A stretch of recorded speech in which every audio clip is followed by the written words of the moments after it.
podcast you are about to listen to is occasionally blasphemous, often inappropriate, and generally deeply weird. Please don't at us. Content warnings can be found in the episode description. Alright, my name is Guy Chapman and I'm here to tell you about this great rock I found on the floor. There's a lot of reasons why this rock is great and I've done them in a list. Reason number 1, it's red and I like red. I mean, I like all colours, but I like red the most. And it's proper red as well. Red like jam and the wrappers that you get on cheese sometimes. And that one shirt that Danny's got, that's like the reddest red. Reason number 2. Guy, what are you doing? Well, I'm telling them about my rock. It's not your rock. It's just a rock. Rocks don't belong to anyone. I mean, if it did belong to anyone, it would belong to me as well, because I found it too. So I've got at least a 50% stake in it. Oh, great. Do you want to have a go?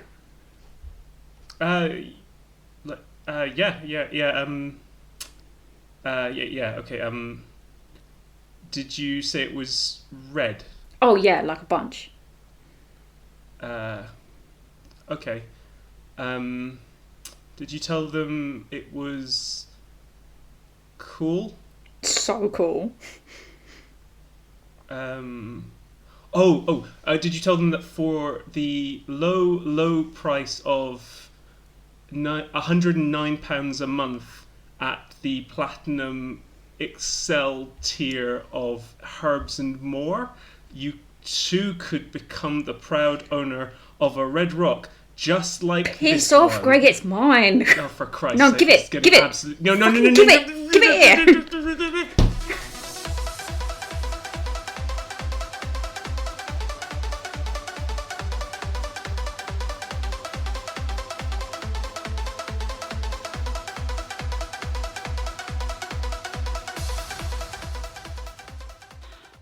Welcome to Lads on Tour. This is a D&D podcast about a stag do at the end of the world.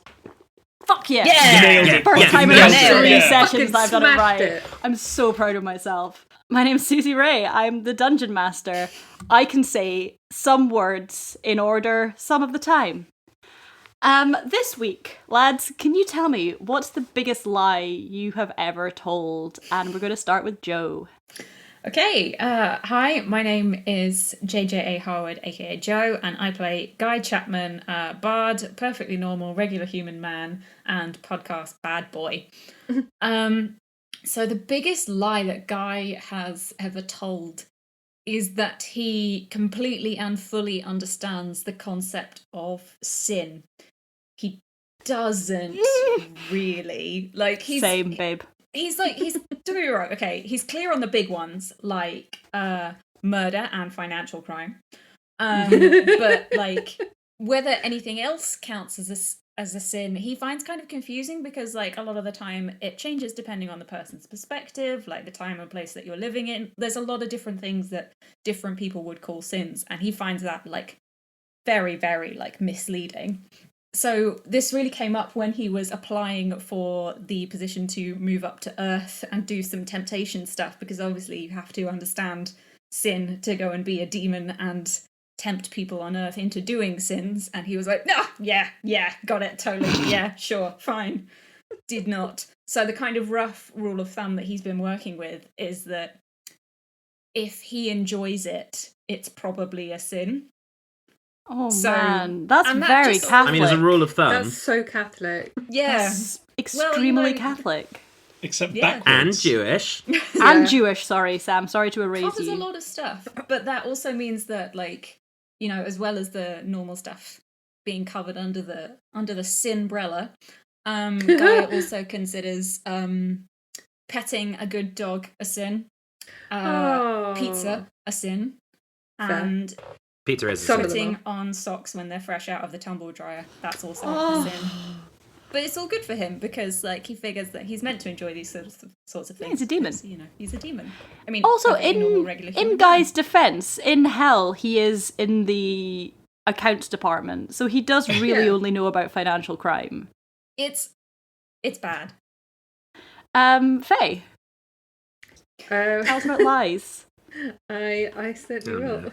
Okay, can you just hold on a second so that I can practice not having any emotions so that I don't give Faye visible glee when she crushes my soul? Come on. Hurt us. Okay. Hurt us, Faye. This is my favourite part. Lie to me, baby. Well, hello, I am Fay Evans and I play Lucas Rossi, a very good boy. Lucas he tries to not lie very often. His really weirdly complicated relationship with mine. He thinks that it's okay to lie about little things if it's saving somebody's feelings. Like, for instance, at church bake sales, there's an old lady who fucking loves to bake. She loves to bake so much, but she's so bad at it that nobody buys her cake. So Lucas buys every single thing she ever makes, every single thing, and he's like, oh my gosh, I'm gonna have people around, which in itself is a lie, and he's like, I'm gonna have people around, they absolutely love your cakes. I'm just watching Rory now, I'm just gonna stare directly at you. He's like, yeah, they just love him so much, so he buys absolutely everything so that her stuff's not left on the table. So he doesn't consider that sort of stuff really lying. But I would say the biggest lie he's ever told is it's actually when he adopted Mittens,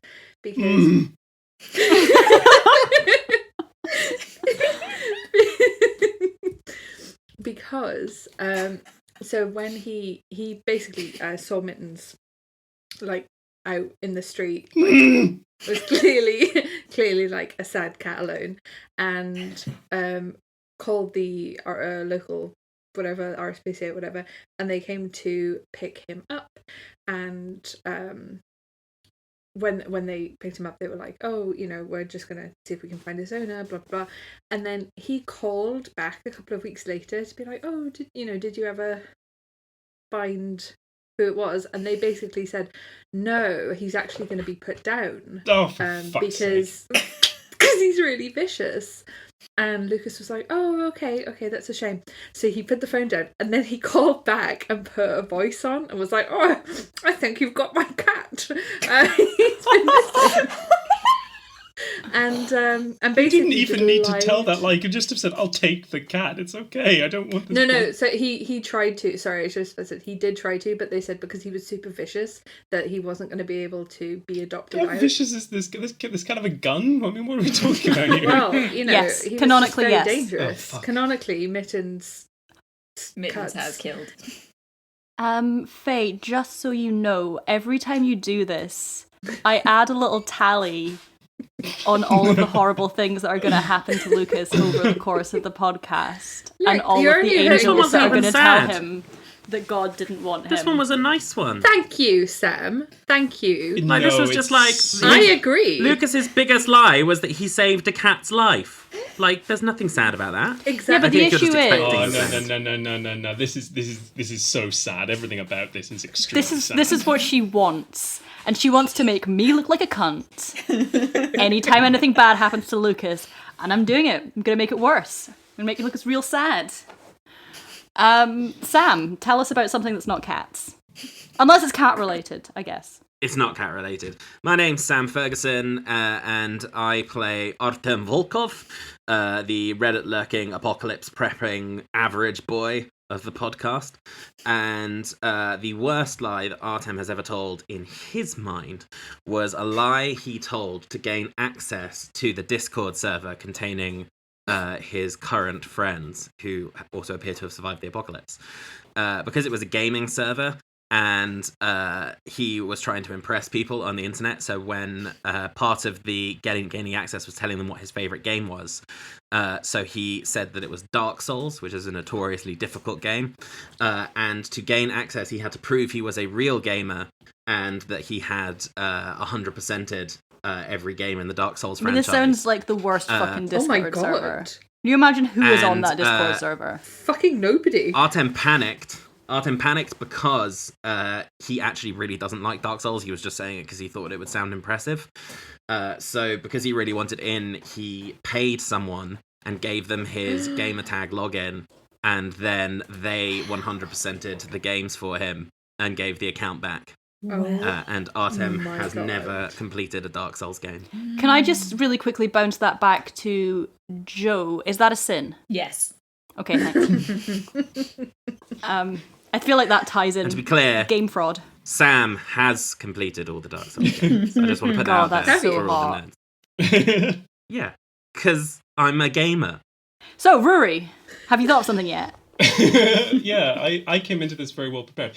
Hello, I'm Ruaraidh MacDuff. I play Gregg Roomba, a naughty little boy and rogue. Not going to acknowledge it this time. I feel nothing anymore. Worst lie that Gregg ever told. Gregg obviously doesn't work on a sort of what you call like an ethical level. So the worst lie he ever told was the lie that had the worst result for him.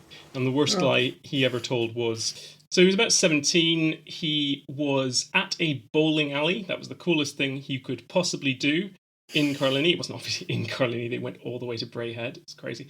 No way. Oh, yes, way. Shit, Braehead. Yeah. Yeah, exactly. I'm just going to do this every single time. He was there with not only with Daniel but with some of his other friends, and including a girl. Shit. Yeah, and so he was very much trying to impress her with his subpar bowling, etc. And he was feeling a bit off. He was just feeling a bit like not just off the bowling, but off, he was a bit of a sore stomach and so on. And he was trying to chat her up, and then occasionally he would just sort of scream in kind of agonizing pain. He felt that he was doing very well. He was impressing this young lady, until the point at which he vomited directly on her shoes, and was rushed to hospital to have his appendix taken out, because he could not admit that he was in the agonizing pain of appendicitis. Oh my God. He learned nothing, and he never will.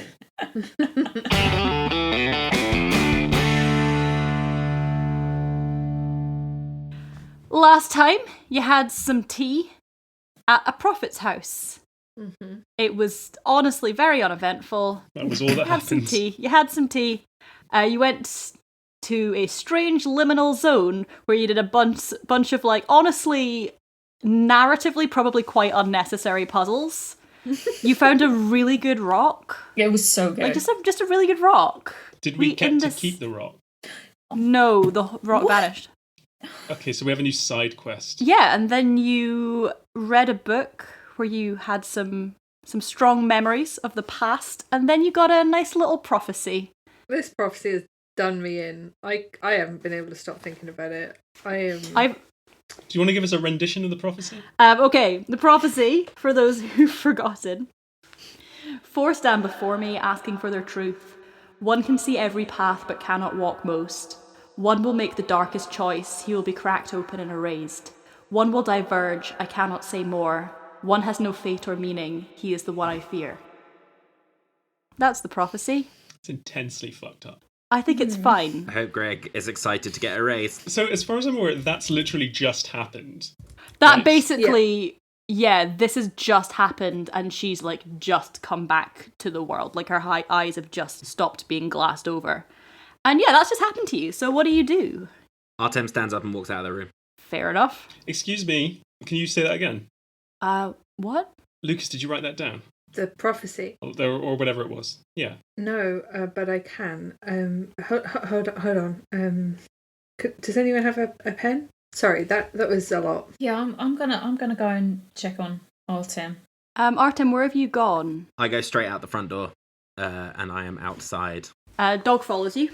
Yeah, so I follow Artem outside. You alright? No. Are you? I think so, yeah. But I've not thought about it in a lot of detail. I thought it was a bit weird. It's fucking bullshit. We got drugged against our will, and then some fucking shit, like, just trotted out like a shitty stage magician.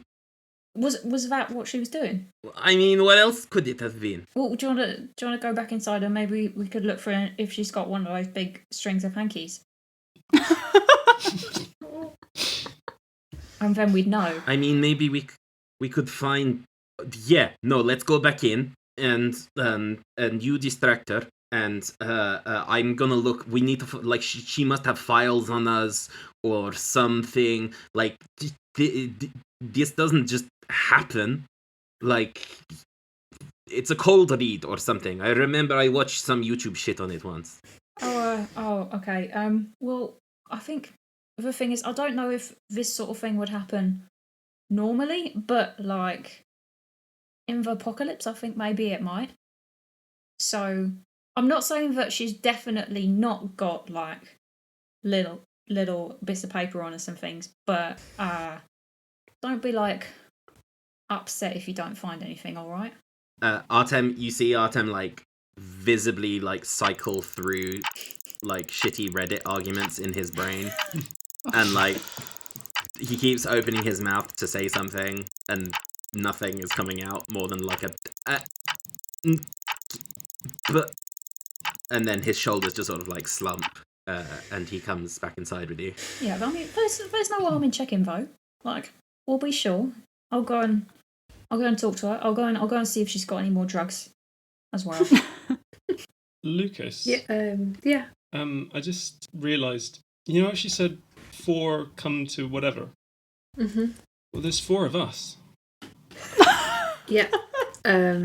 You're right, Gregg. Do you think that's what she? Do you think she meant?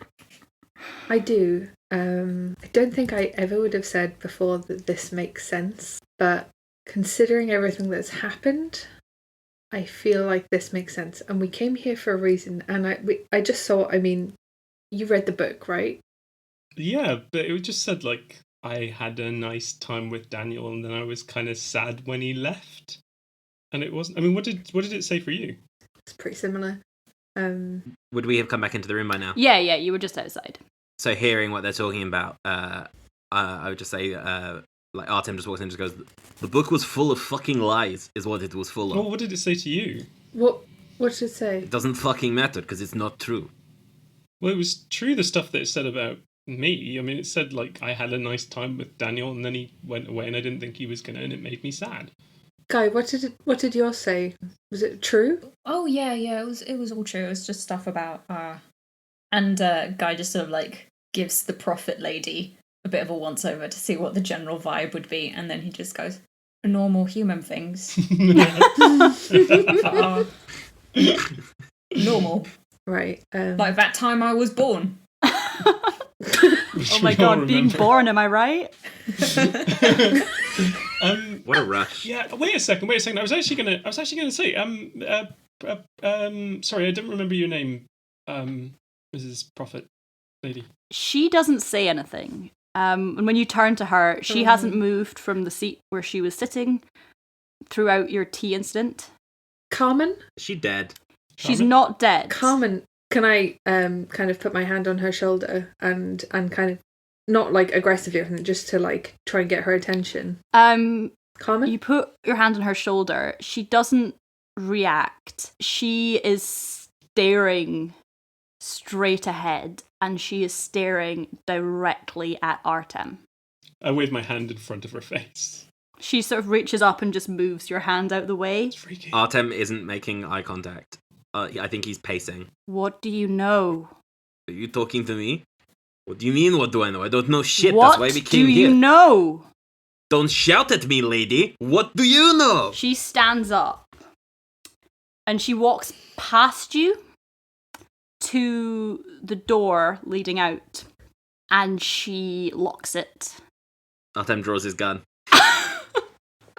Lucas jumps up and he's just going to put his hand on Lucas's... his hand on Artem's hand and just be like, wait. Let's not shoot the hippie yet.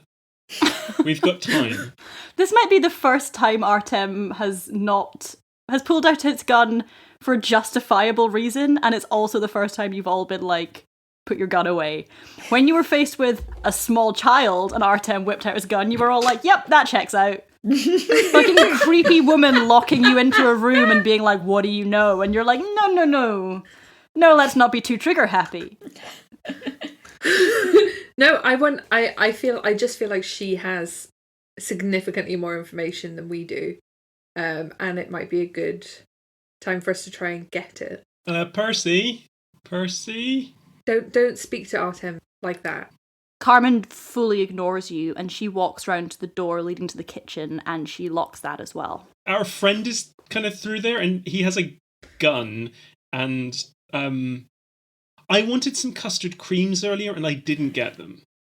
So maybe we start with that, and then we can kind of move up to the sort of weird obsession you seem to have with Artem, who again has a gun. What did they tell you? Open the fucking door, lady. What did they tell you? Who is they? What did the animals tell you? What do you know? What? Like the seal. You see Artem, like, flinch, and he, like, levels the gun again, and just goes like, the animals didn't tell me shit, because animals don't talk. I imagine dogs like... Dog properly, just like, dog looks into the camera like he's in the office. She keeps walking towards you. He goes, no, we both know you know. What did they tell you? What do you know? Lucas would like to just step slightly in front of Artem because he doesn't want Carmen to attack him. Gregg's going to step slightly away because he doesn't want Carmen to attack him. She's acting like Lucas isn't even there. She's just staring over your shoulder at Artem. Going, He's used to that. What are they doing? What's their plans? What does he want? Tell me. Tell me, you have to tell me. Now that he has, like, actually locked eyes with her, I think he's just shaking his head, but staring at her, and he's just like, I don't know. I don't know what you're talking about. I can't remember. Whatever it is you think I know, I don't. Artem, can you make a wisdom saving throw, please? That is a 6. 8 minus 2. Love to see it. So you feel a very, very sharp pain in your head, and suddenly the same memories that you had when you were reading the book of these animals trying to communicate with you and try to talk to you it feels like they're being pulled to the surface. Like, it feels like they're being dredged, like physically dredged up and pulled to the surface. And it feels extremely invasive. It feels like somebody is inside your head, like grabbing with both hands these memories that you have tried for a very long time to repress and yanking them to the surface. And you were remembering all of these times that you felt like animals were trying to communicate with you, and the one time you tried to tell your family about it, and then just years and years of therapy and antipsychotics. And you cannot stop these thoughts being pulled up, and this woman is just staring at you. And she's going, I need to know what they've told you. Tell me what they've been telling you. They didn't tell me anything. If they did, then I was sick. That's not. As you're saying that, her hand shoots up and grabs you around the throat. Can I roll to try and stop that? What would you do? I would like to grab her wrist as it goes. As her hand goes give me towards a contested dexterity roll, please. And that, my friends, is a natural 20. Yes! Ooh. Okay. So she goes to grab Artem by the throat, and you just reach up and grab her wrist and, like, stop her in her tracks. And she looks at you for it seems like it's the first time she's seen you that she's torn her eyes off Artem. And can everyone just really quickly tell me where you're standing? Actually, you know what? It doesn't matter. It doesn't matter. Can you all make an intelligence saving throw, please? This is discrimination against Gregg. That is another 6, but this time it was a 4 plus 2. Oh, excellent. Why am I looking up my bonus on a natural 4? That's a 15. I rolled a 13. Okay. She takes a very, very sharp intake of breath. It's like a sort of very deep gasp. And you feel like the air is being sucked from the room. And everybody apart from Lucas, you're going to take 18 psychic damage. Jesus. And you are stunned Did we really take the damage that we took in? No. So, sorry, the dream damage wasn't real damage. Can Lucas tell that everyone's... No, I don't think you'd be able to. It's psychic damage. okay. It's not like she's just hit someone. She's Would just it gone. hurt? I feel like I mean, Gregg definitely screams if he can. I was gonna say, I feel like the scale of the damage there's got to be a reaction, right? Yeah, Like, yeah, that's I'd like definitely react to that. Okay, fair. If they all react to it, then I would like to attack her. Cool. I was just about to say, can everyone please roll initiative? I've wasted a natural 20 on initiative. I just got a 23. I just got an 8. 17. 14. Everyone apart from Lucas, you're stunned, which means that you can't move. You can speak only falteringly. You automatically fail strength and dex saving throws, and attack rolls against you have advantage. That's gonna last for 1 round. If you've got a range thing, I will say you can do a ranged attack, but you can't. I'm gonna slightly adjust the stun thing. You can't move from the spot you are standing in. So you can't move in the mechanical sense. But if you can throw or shoot or something, you can do that from where you're standing. How about spells? If it is a spell you need to speak for, which I think is probably most of Guy's spells, yes, I will allow kazoo playing. I don't know why that's not in the player's handbook. But falteringly. Faltering kazoo playing. Okay, so I'm assuming I'm up first. Yeah, you are, definitely. I could if I wanted to make a ranged attack. I don't feel like Gregg would actually do that. I think his actions would be limited to yelling "fuck" and then trying to hide. Can I try to hide? I'm imagining honestly that Gregg has moved to kind of behind the arm of a sofa. I'm going to try and throw a dagger at herself. Oh, fuck me, I got another natural 20. Fucking A, okay, roll damage. And Oh, you've got Jesus your Christ, okay, sneak it's attack Gregg Day. because she's in melee with Lucas and Artem. 18 damage. So you throw the dagger, you hit her, and it takes her in the chest. And she just barely reacts to this. She has this little... Is it still your bit of plane shard, or is it one of the many knives that you and Liam has scavenged at some point? You probably have Liam's knife bandolier. It was probably like a kitchen knife he stole from the co-op, and then I stole. Okay, from him. cool. So you just hurl this knife, and it sticks properly into her chest, and she doesn't even react. Okay, my initial reaction to this is, again, Gregg's been in the odd fight, but this is an extremely fucked up thing to happen. So he does yell, "Oh fuck!" and then immediately just dives down to try and hide. And he gets 16. That'll do. Cool. So Artem, you're up next. Artem puts a hand on Lucas's shoulder and falteringly, because he is stunned, says, Stop, please. They said that the world was going to end. And that's all he does. So next up is Carmen. No, I'm not going to do that. Okay. Carmen is again just going to grab you by the throat. Does a 23 hit? Okay, hang on. I need to find some d10s. Ooh, okay. Sam, beloved, you take 69 piercing damage. Wait. Okay, first of all, second of all, what are the rules on instant death again? Double your max health. No, I don't go past my negative max health. Is that right? My maths? 21 minus 69? It's minus 48. So, quick maths, Artem is dead. Not unconscious, dead. Series wrap on Sam. This has been great. Yeah, that was Sam, everybody. Thank you so much. It's been wonderful to have you. You can just close the Zoom whenever and we'll carry on. I cannot. Cool, so that was Carmen's go. Guy, it's your turn. God, Christ. Okay, fuck. Okay. Right, fuck it. I am going to... Shit. No, fuck. Dissonant Whispers, yeah. Just stick with what I know. Wisdom save, or I shall shriek into her ear with my kazoo. Wisdom save, that was a 14. Oh yeah, that saves. Fuck.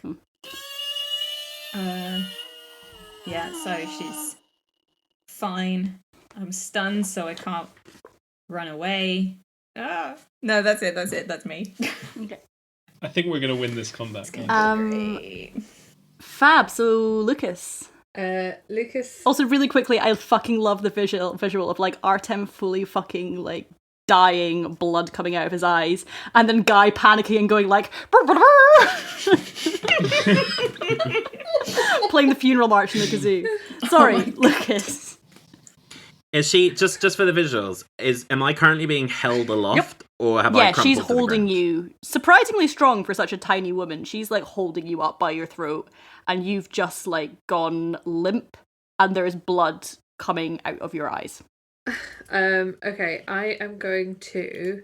Okay, Lucas is going to see this happen and feel like he has never felt before, which is saying something for fucking Aroused. Lucas. That's definitely not true. I am going to take my metal shard and absolutely smash it into her stomach if I possibly can, and I would like to cast Thunderous Smite. Okay, cool. So roll your attack. 19. That's gonna hit. So that's 18 damage plus strength saving throw. She failed. She rolled a 10 on her strength saving throw, so I assume that is a fail. It is a fail, indeedy. Okay, so she is pushed 10 foot away from me and knocked prone. Can I catch Artem as a bonus action? Roll dexterity for me. That's a 4. I imagine that I try to, and he slips through my fingers like a little eel. What happens is that you just seeing your friend just go, like just die at the hands of this tiny woman. Yeah, You alright. just scream.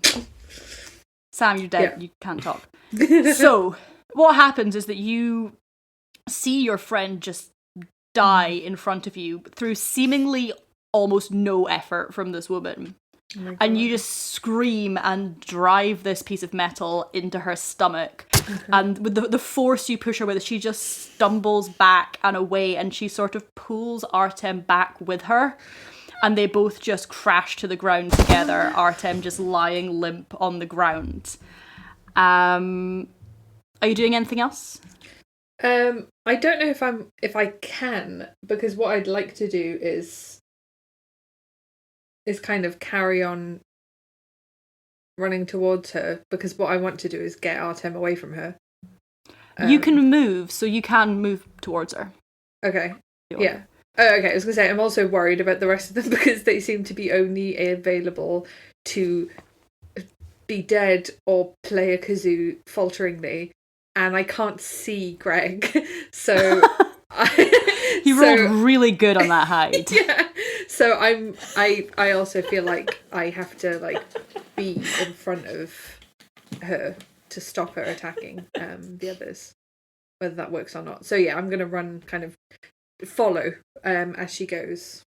Cool. So you can, I mean, she just falls back 10 feet, so you can also move 10 feet towards her. Gregg is going to just peek out from behind the sofa. I don't think he necessarily knows what's happened, because what he heard was like a loud exploding sound as the thunderous smite hit, and then he's just going to run towards the woman on the ground and just try and stab her. It's a 13, so I assume I don't hit. Let me just double check. Yeah, no, that doesn't hit. No worries. And then I'm going to just run. I try and stab her, accidentally stab the floor, see Artem is dead, shriek, and then run directly back behind the sofa. Excellent. Getting I think a 19 for my my stealth roll. Yep, that'll do Gregg it. Roomba special. So you just sort of run out, flail, run back behind the sofa. Yeah. Cool. So now, Artem, just take a step away from initiative for a minute. Artem, you are falling. And you feel like you've been falling for a very long time. And you are nowhere.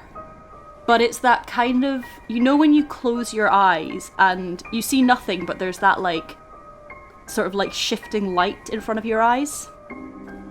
Those blocks of sort of imperceptible colour in front of your eyes. It feels like that you're in this dark nothingness, but there is something shifting imperceptibly around you.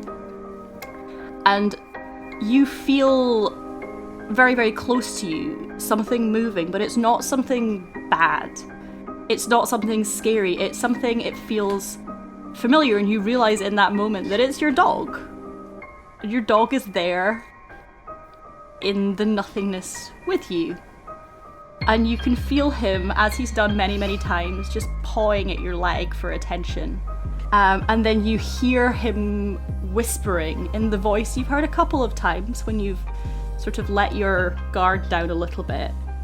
You hear him whispering, "A third force is rising."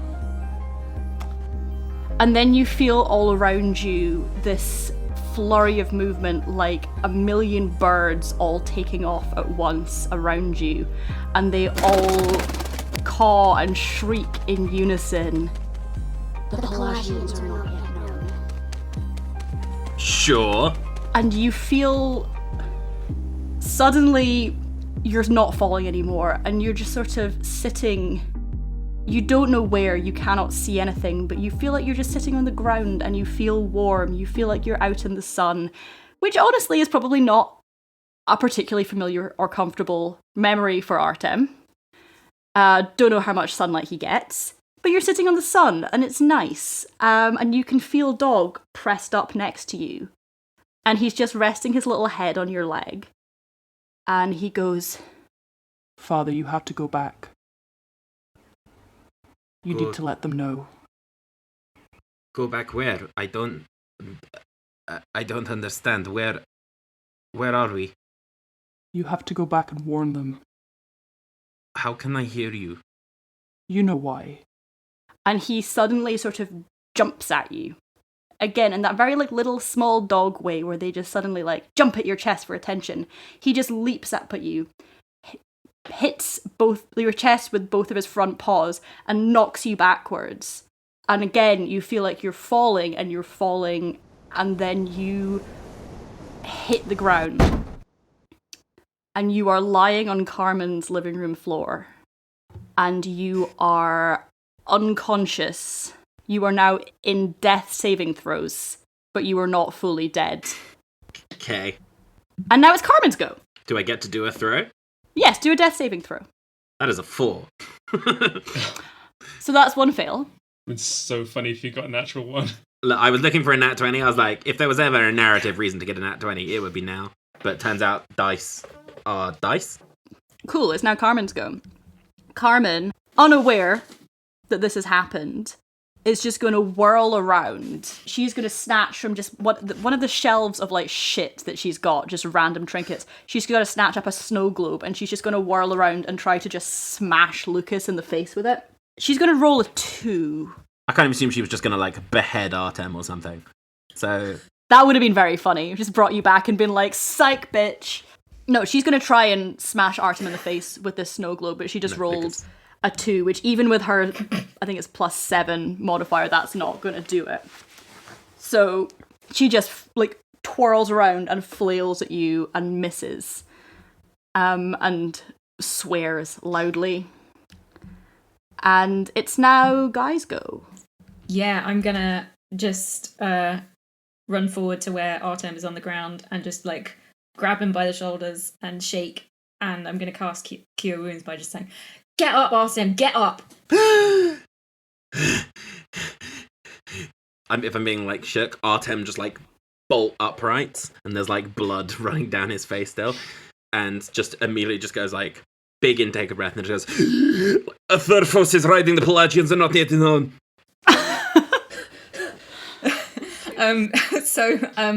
For my bonus action, I would like to just just wipes some of the blood off of Artem's face, a bit like, it's a little bit like Dad getting a smudge on your face sort of thing, and goes, it's all right, mate, it's all right. You're going to be fine, you're going to be fine. And I'm going to give Artem Bardic Inspiration by being That's nice. gently reassuring. What is your him. inspiration die, just so I know? That is a D6. Nice. And Lucas. I'm going to do the same thing. I would like to do it again. Go for it. That's another nat 20. Oh my god, no, put all the smites in. You're a paladin. This is what you are I'm made not for. joking. Load everything up. Fuck her up, Faye. Oh my god. So that's a nat 20, and then I need to do my thunderous smite as well. So I'm going to do my it's a 1d10. Fucking paladins. Right, so I've rolled double damage for my actual piece of metal. I've rolled divine smite. Altogether, that is a 19 plus 11 plus 13. 43 in one go. 43. Nice. And please also be knocked prone if possible. I think she's already still prone. And she Excellent just got news. back up. She just stood up and then you Well, get the smacked her again. fuck back down. Like fucking whack-a-mole, this woman. Yeah, so she tries to hit you and you just like step back and then use that momentum to just like drive. Like you basically, with one step, pull the shard of metal out of her stomach, and then with another step, you just drive it back in. And this is the first time she's looked like it's affected her a bit. That not a lot. She doesn't like scream in agony. She's not pouring with blood, but you stab her and she just lets out a little like. Are you doing anything else with your move? I am going to again just try and make sure that I'm in front of my pals, especially when I see Guy trying to help Artem. Although I'm not sure if I've realised that he's not dead yet. I did the big gasp and shouted the prophecy. Okay, so now he's seen that, he's just gonna like try and stand in front of Artem and Guy just to give him a bit of time, I guess, to not die again. Amazing. Yeah. So it should be, we're back at the top of the order, it should be Gregg, but at this point, what happens is that the kitchen door bursts open, like crashes, clearly someone has taken a shoulder to it open, and Percy comes running out and she's like, what the fuck is happening? Yes, Percy, yes! And she like looks around and like with impressive speed takes in like Lucas just laying into this woman, stabbing her in the stomach, Artem like on the ground, blood pouring down his face, with Guy next to him like wiping the blood away. Doesn't see Gregg, he's hiding very well. That in itself, she doesn't dawn on her, and like she sort of looks around and just goes, oh fuck, and she just hurls herself at Carmen. Yes, Percy! And she grapples her. She hurls herself at her and she just grabs her into a headlock. And it's like, get out, go, now, get out. Oh get out, God. leave, and like reaches into her pocket with the spare hand and throws at probably Guy is nearest because you're on the ground, throws the van keys, and it's just like, I'll deal with this. Get out. You have to go. Get Daniel. Go get Daniel right now. Go. What about you, babe? I will be fine. Are you sure? Because I just died like a lot. No, go, get out. More important, get Daniel. Greg's already in the kitchen. Oh my God. Lucas would like to pick up Artem. Yes, roll strength for that, actually. I'm not even going to check what I need to add to it because I've rolled another 4. This is the second time I've tried to pick up Artem and I've rolled a 4. I just want to specify. He's surprisingly dense. Okay, like then can I just pull him up thigh muscle. like with my hand instead? Like, give yeah, him I would hand. say between you and Guy, you managed to haul him up.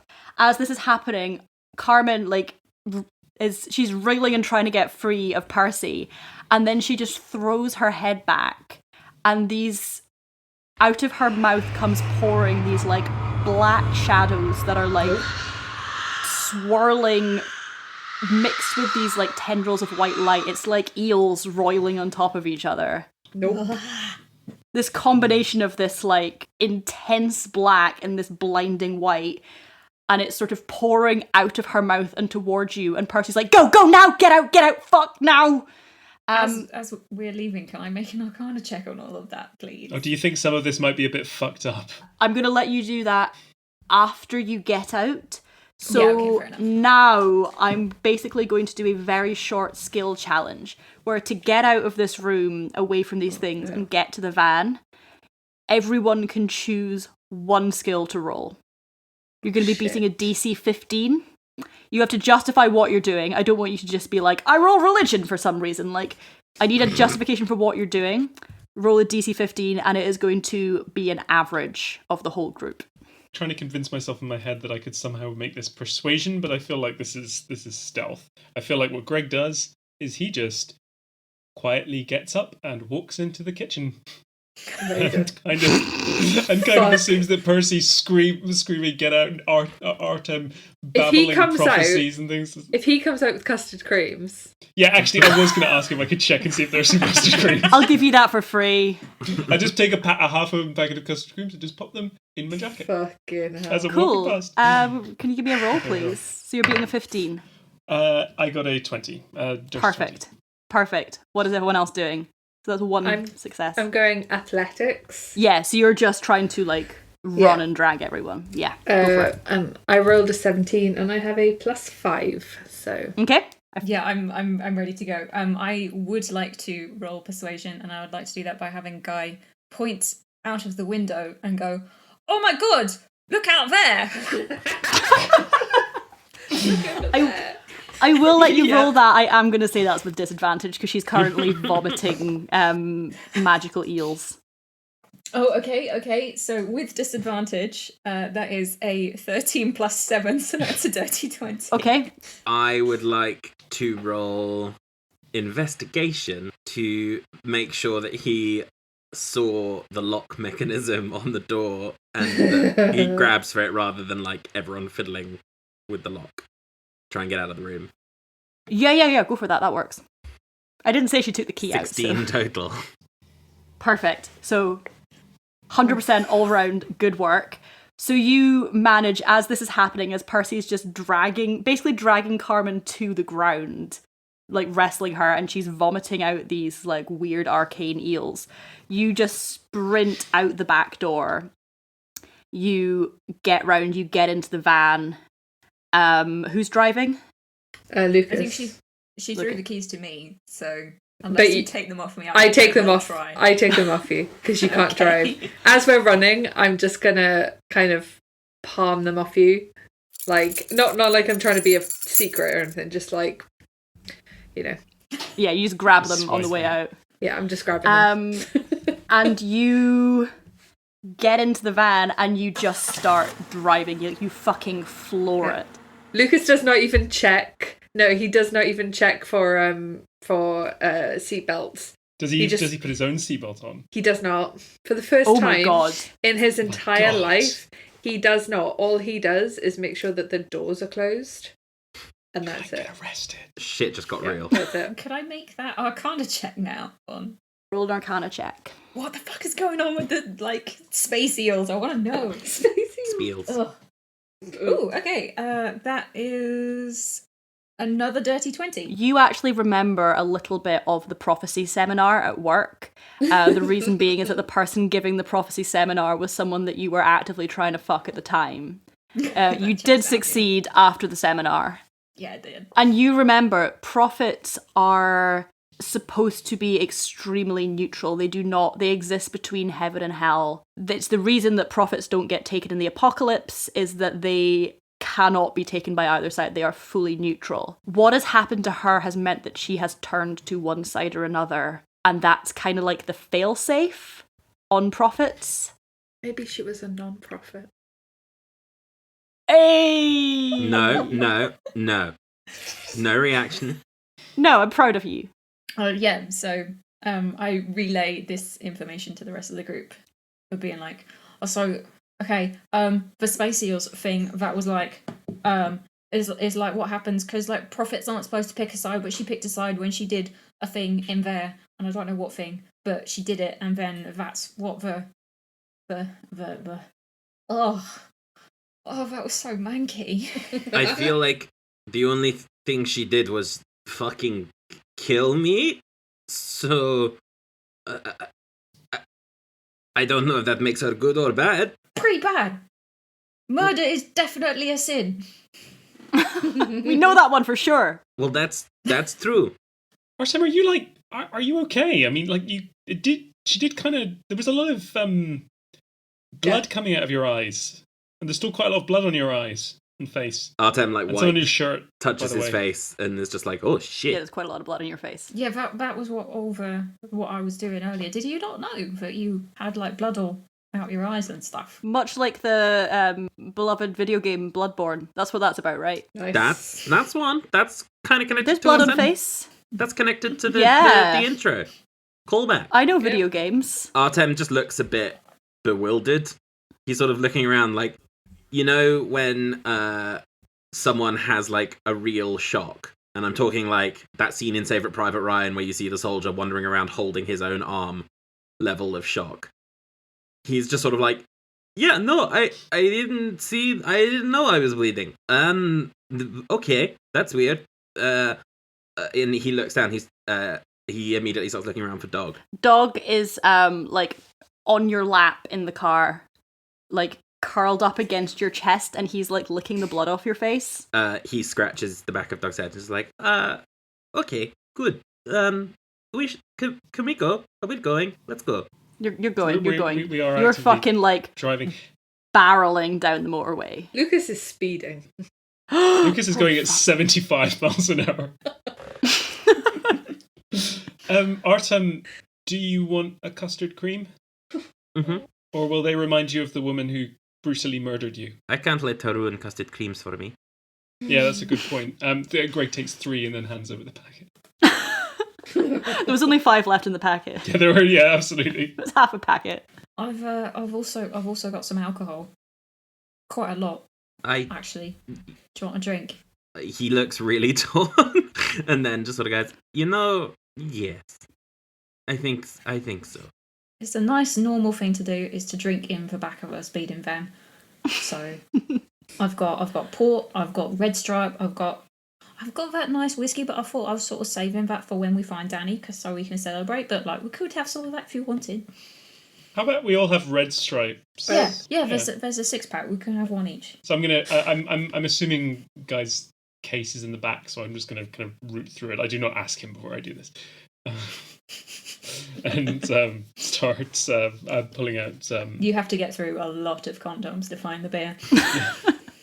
I do find some beer-flavored condoms at one point. You do? But yeah, I hand them around, including offering one to Lucas. Lucas takes it. Ooh. Shit got real. Ooh.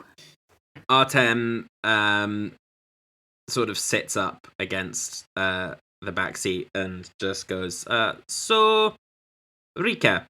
We met a prophet. The prophet did some weird shit, then vomited some space eels. We don't know that they were from space. Very true. We don't know that they weren't from space either. Technically, everything is from space. Oh, everything. We are from Not space. necessarily This is heaven and space. hell. Am I an alien? Yes. No, you're demon. Different. Anyway, we did... Yeah, no, you're right. That all happened. I died. I can talk to animals. Animals can talk to me. Okay. There's something rising, and there's another thing that isn't known, which I'm... Pelagrian? So that's some stuff. And also, turns out when you die, it just feels like falling. But that might be because, I guess, heaven and hell are busy. So I didn't go anywhere. But also Dog was there. She didn't kill Dog, right? Oh. I don't know. I didn't see. No, she didn't. Actually, Gregg now has a mouthful of custard cream. Dog had been licking your face while you were down. Dog was licking your face. Let's fucking do this. And he cracks the red stripe, takes a big swig, casts Speak with Animals, and then goes, fuck me, beer is disgusting. Can I have some? No, you can't have any. Okay, that's fair enough. I thought it was I could try. Right, okay, so glad you're here. Is he woofing? Wait a second, is He is, again, he is barking. He is. Guys. Look, okay, he's had a Gregg, shock. he's talking to dog. I think I can talk to my animals now. I think maybe I could always talk to animals. I'll explain in a minute. Is he an alien? Right. I'm glad we're talking. I'm glad we're here. Okay, level with me. Look at me. I am looking at you. Look at me. Okay, sorry, you're very tall. 2 things. First of all, do you have any treats? Do you like custard cream? I'm gonna say yes. I feed him a biscuit. Sorry, that was close to my spider noise. I apologize. That wasn't the noise I meant to make. Right, brilliant. Thank you, Father. Okay, right. Where are we? Yes. A third force is rising. I needed to tell you that. The animals are aware. You are a prophet. You've been ignoring us for quite some time. Okay, let's do this one thing at a time. That's quite a lot. Okay, so first of all, can I have another custard cream? Because that was very good. I give him another custard cream. Actually, I turn to the others after that, and I'm like, how many biscuits is it okay to give a dog? As many. Listen, look at me. You're a prophet. I'm an animal. As Mate, many as they ask for. I think you meant to say that in human language, but you barked that one at us, so... As many as they ask for. You're a dog. You didn't know what a custard cream was a minute ago. I don't trust you. But now I do. And I am all-knowing and omniscient. You don't know that that's not true. You're do a little you have dog. any more biscuits? No. I am a little dog. Scratch my ears. Okay. I scratch his ears. Look, you used a big word there. I don't know if you know that's a big word, but it was a pretty big word. Which one? Biscuit. No, the other one. Omniscient. The T word. The Pelagians. Can you spell? I haven't really got a measure of how smart you are. Are you a dog or are you like a little person in a dog body? I'm a little dog. I mean, what's a dog if not a little person in a dog body? I turn to the guys and I'm like, guys, this is a fucking trip. I don't know.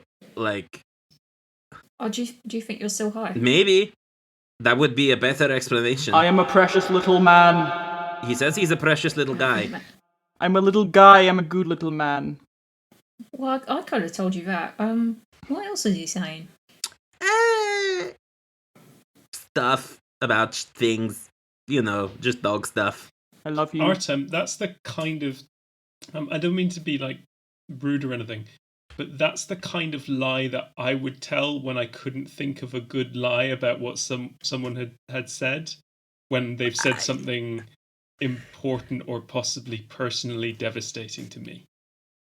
I would never lie. That's not true. I do lie sometimes. Artem, don't you think it's important that we know? Yeah, I feel like it's important everyone knows. I feel like it's important I know. I feel like maybe there's some shit that's been going on there. And Artem just is just giggling to himself and is not making a huge amount of sense, and starts talking to Dog again, just going this is some bullshit, Look, I'm not responsible for this. I'm a dog. Yeah, but you're the dog who's here right now, so you're the dog who's going to fucking listen. I listen. You don't listen to me. I've been trying to talk to you for days. Because you're a dog. Upwards of 2 days. I shouldn't be talking to you. That's rude. That's offensive. You're just meant to bark and shit. I bark and shit. No, that's true. You do both those things. Okay, everyone, not talking to you. I just work here. I can't... I died, and then didn't die, and I'm gonna process that. Wait, did you do that? Yeah. How? You got me. Good. Okay, everyone. It's been a day. I would appreciate, a minute, a hot minute. I'll give you the pressy, which is, Dog says I'm a prophet. Oh, that's cool. Which feels like a big thing, but also this is just a random fucking dog that we picked up on an island, so... Do we trust the dog? It feels like he's a talking dog, and he's saying that you're a prophet, and I feel like everything that's happened to... He brought you back from the dead, Artem. Yeah, he says that. I mean, I didn't bring you back from the dead. I wish I could have, but I... Are we sure he was dead? I mean... Nobody else knows that Dog brought you back from the dead. Okay. Does that mean you could talk to the eels, do you think? Could you reason with them? I don't think we want to. No, I don't think Try we... that. I think this is more of a last case scenario. They're more I think eel-like we'll keep driving. than eels. Okay. Lucas isn't going to say this aloud because it's not the time, but he is like considering the fact that Artem can speak to animals, and he's genuinely devastated that he never got a chance to introduce Artem to the cats. You still might. They might be fine. He just wants to know that they're happy. That's all. But anyway. Look, the dog. We should assume, for now, let's use Occam's razor. We should assume that I'm losing my fucking mind because I may have a history of this. Artem, I feel like you don't. And maybe what was happening was that people weren't prepared for what was happening. No, that doesn't sound right. Because if that's true, then what the fuck? I mean, what the fuck is up with that? I guess. No, that's a good question. Actually, do you want a hug? Okay.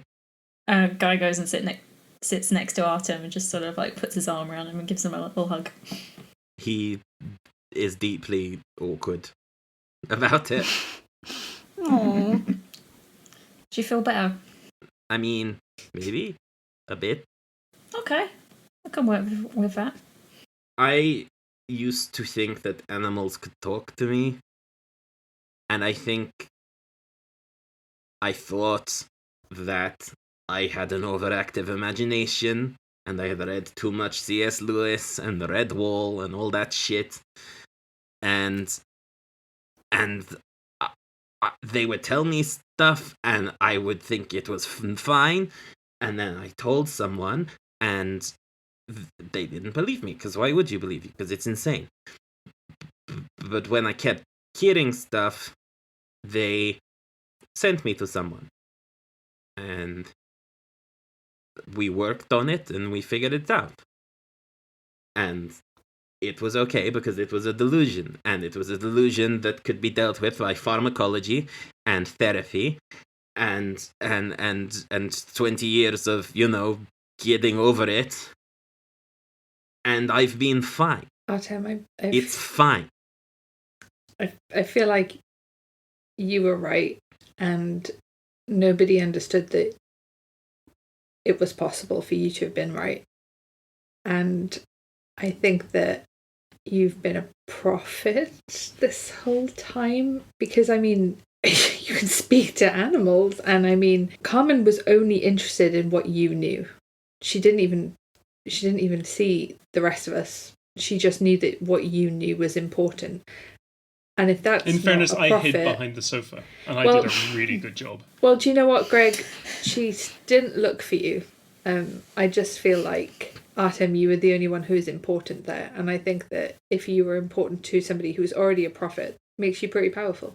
Artem, look, Gregg points at Guy. He's a demon. The woman back there was, like, she was some kind of weird hippie eel vomiter thing. Like a cleanse thing, I guess. And then there was like Liam, who got kind of vanished, and we met an angel who looked a lot like Gwendolyn Christie, and like... Canonically, it was Gwendolyn Christie. Okay. I'm not putting that out there. Sorry, Gwendolyn, sorry. call me. And like, look, okay, so maybe the only normal people here are me and Lucas, but that's fine. That's okay. It's not so weird. Like, it's the world's ending, and the important thing now is we're going to go, and we're like, actually, how far are we from Carolini now? About 5 miles. So look, we are like super close to Carolini. Daniel, I have a really good feeling. I think Daniel's going to be there. I think maybe my mum's going to be there. I think there's going to be I think it's going to be great. We're going to get to Carolini. We're going to find Daniel. He's going to explain all of this shit. Daniel knows all this kind of shit, apparently. Everyone seems to have some kind of weird thing going on with him, but he's going to explain it. He's going to explain everything, and then we're going to go, and we're going to have a conversation with him, and it's all going to be great, and it's all going to be fine. Then we're going to go and get Kat, and we're going to be, and everything's going to be fine, and it's not going to be a problem. And then they'll get married. Yeah. It'll be really nice. Yeah, it's going to be, yeah, that's, I feel like a venue's going to be a problem, but I think it's going to be okay. We'll figure it out. Artem, I mean, I don't know about what happened with you before. It sounds like maybe it wasn't very nice, but like, if you are a prophet, or if you're not a prophet, you're still important because you're important to me because you're my friend.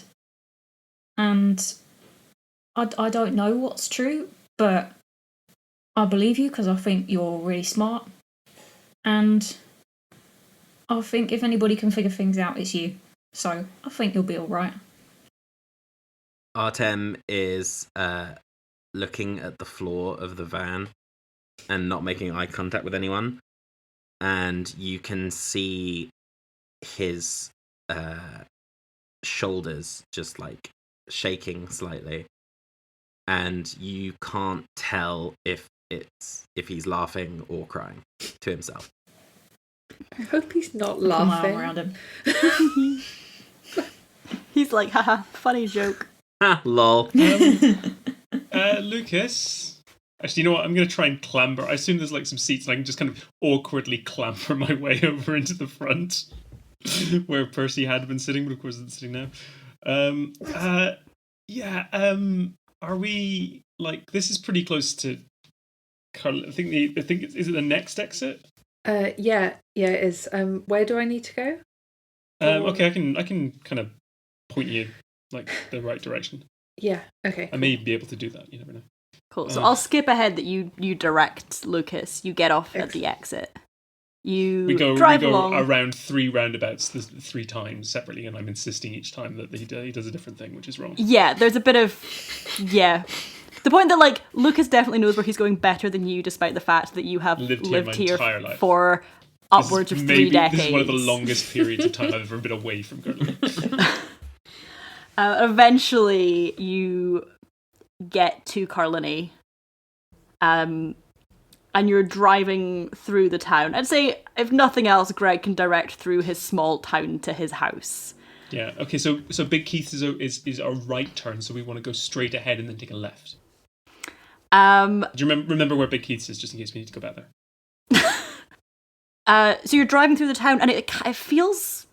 There's something about it that feels weird. Gregg, can you roll perception, please? 22. Cool, nice. So it feels weird, and at first you can't put your finger on what it is. You realise as you're driving in that everywhere else you've been has been very, like... It's been a little bit fucked up. Like, your drive... You've been to the pub, like the Angel pub, you've been to the weird car lot, and you've driven down for like a good chunk of Scotland, and there's been a lot of like signs of looting and fires and crashed cars, and like this country is a little bit fucked up. Carlini seems fine. Like, nobody is there. It's empty, but it seems the way it was before. Like, nothing is broken, nothing is smashed, nothing is on fire. It's just fine. And as you pull up to your house, it's the same. Like, it's fine. Nothing's touched it. There's no signs of life, with the exception that there seems to be an extremely fucked up van parked in the driveway. I don't know this van. You don't know this van. Okay, look, there's a van, and Daniel can drive, so I think I've got a good feeling about this, guys, and so I'm going to walk confidently up to the front door and open it. How are you opening it? I kind of assumed I would have my front door keys, but I mean, mean, that was a stupid assumption. It would actually be kind of fit Gregg if he jerked off his lost keys his fucking keys the whole time. No, you have your keys. You pull your keys out, and they don't fit in the door. And you look and you realise this is a brand new lock. Someone has changed the lock to your door. Okay, this makes sense because, and I'm kind of. I assume have other people followed me out, or Yeah. Yeah, I guess we would. yeah. Okay, it's probably because of the looting and so on. So I knock it. Mum. No answer. Daniel. No answer. Can I have a look in the van? Like, in the front? Just... What are you looking for? Just... What do you got? madness. I don't know, weapons, like just anything, basically, just anything to let us know who might have driven near. Can you roll investigation, please, Faye? 17.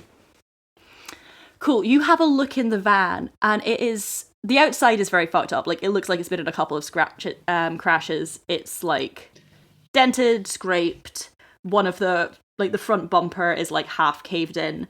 The inside of the van is pristine.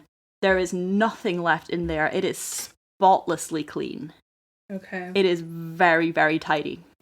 It is in good shape. It is the opposite of my car. Can I go up to one of the windows and see? Can I see through? Is there the curtains drawn? Curtains are drawn. Can I check for a spare key under the doormat or plant pots in front of the front door? Yeah, roll investigation. 21. Okay, for a 21, you look around and you don't find a spare key, but you examine this new lock, and you see it is a brand new Yale lock. Oh, the Liam key! The Liam key! So I'm doing. Oh, fuck's sake! I can't believe I went through that entire thing, and then realised I have a little key. So yeah, so I'm going to assume that Artem has to explain this to me. Dude, we had that key. Remember? I'm holding up my fist as if I'm about to punch through the window. Clinching a little bit. What? Sorry, no. I tried my key. It didn't work. No, the new one, the one that Danny gave Liam. We have it. Oh fuck yeah! No, try that one. Oh yeah, I was just about to try that, and again I'm holding my fist up like directly next to the window, and I get it out and I turn the yellow lock and open the door. Assuming it works. Yeah, that does open the door. Oh my God. You open the door. Do you go inside? Oh hell yeah! So I'm straight in. Excellent. Mum, Daniel. So you walk in. You know, one day we're gonna check for traps before we open the door. But not today. Not this day. Not today, motherfuckers. Why do we need to do that? Everyone stop talking and let this happen. He's in. He's already in. So you walk in, and your house is... I would imagine your house is usually, like, a little bit messy, a little bit chaotic. Yeah. Like, your mum tries to keep it together, but the woman's got, like, 2-3 jobs, and you live there. Yeah. So, yeah, like, I'm not helping in this process. It's not the tidiest of houses. It's not the most well kept. Stuff on the stairs and things, like, just kind of people. It is spotless. Like, it feels... to the point that you walk in and you momentarily think you have walked into the wrong house. Completely spotless. Really, really tidy. Really clean. The only thing in the whole of, like, the little entryway, hallway that's out of place is there are some shoes that have been kicked off at the door. Do I recognise the shoes? They're trainers. They're men's trainers. They're not my size, I assume. They're bigger. So I'm just gonna walk through the kitchen or the living room and shouting, Daniel. You walk into the living room. In the living room again, completely spotless, really clean, really tidy. It's Gregg. There's a cup of coffee on the coffee table. Is it still hot? It is still hot. What the fuck? So I'm just at this point I'm just kind of like running around the place looking for. And so I run up to like my room and kind of anyone in there. Yeah. Artem just sits down on the stairs. Just FYI. I'm gonna follow Gregg. I'm a bit worried about him. Cool. So you're running around this house looking for Daniel, and going into the rooms. Every single room is exactly the same. Like, it is so clean. It is so tidy. It's your bedroom, no one's there. Fucking pristine, and it is horrifying. Yeah, I'm aghast when I go in there. Like where's all my shit? Fuck. No one could have got some of those stains out. Like, they're out. At least the carpet. They're out, baby. You run back downstairs. Okay, we need to go down to Daniel's folks' house. We need to go round to Daniel's house. Just at this point, as you're about to leave, the back door opens, and in walks Daniel. Daniel! And holy fucking shit! He stops when he sees you, and he's dressed like he's wearing very clean clothes, very well turned out, very well dressed. He is fucked up. Like, he has got a black eye. He's got like bloods, like several like cut with dried blood on them. Nothing that looks immediately fresh, but like he looks very, very fucked up. But he's very well dressed, like as usual, very well turned out, clothes are spotless, and he just walks in and is like, "Alright guys, how's it going?" Fuck you! We met a dog.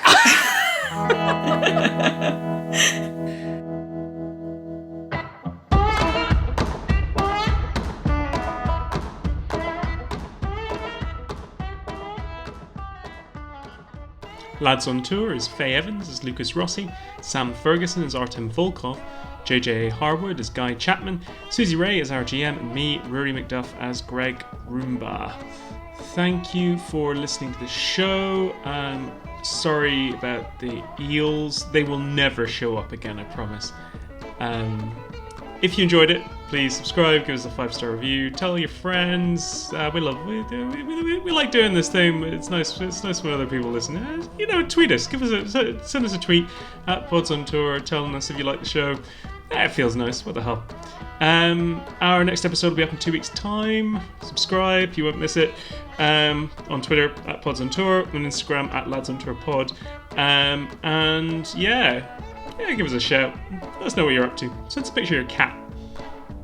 You don't actually have to do that, but you can. I'm a gamer.